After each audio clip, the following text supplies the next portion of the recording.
শূন্য মাত্রা বর্ণ 10টি।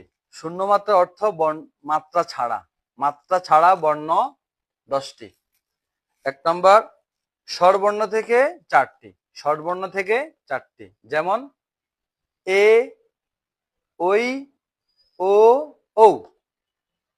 এ, ওই, ও, ঔ। এখানে আসি আমরা। যদি আমরা এর উপরে মাত্রা দিয়ে ফেলি তখন এটা হয়ে যাবে ত রফলা। ত রফলা হয়ে যাবে। কেমন? আমরা দেখাচ্ছি। ত রফলা এভাবে তখন চলে আসবে। তখন এটা উচ্চারণটা যেভাবে, যেমন আমরা লিখি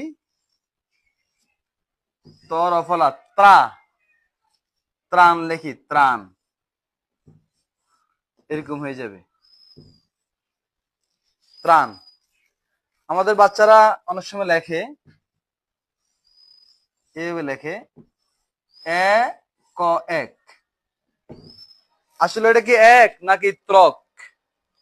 এটা আসলে ত্রক। এটা তখন এক হবে না, হবে ত্রক। এভাবে যদি 11-র মধ্যে দেয় তাহলে হবে ত্রগারো, ত্রকুশ, এভাবে হবে।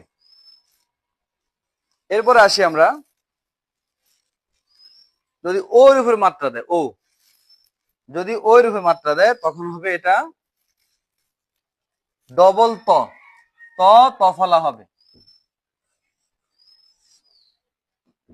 যদি ওর উপরে মাত্রা দেয় এটা হবে কি ডবল ত, যেমন উত্তর,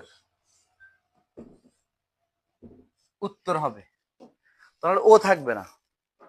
আর ব্যঞ্জন বর্ণ থেকে 6টি। ব্যঞ্জন বর্ণ থেকে 6টি।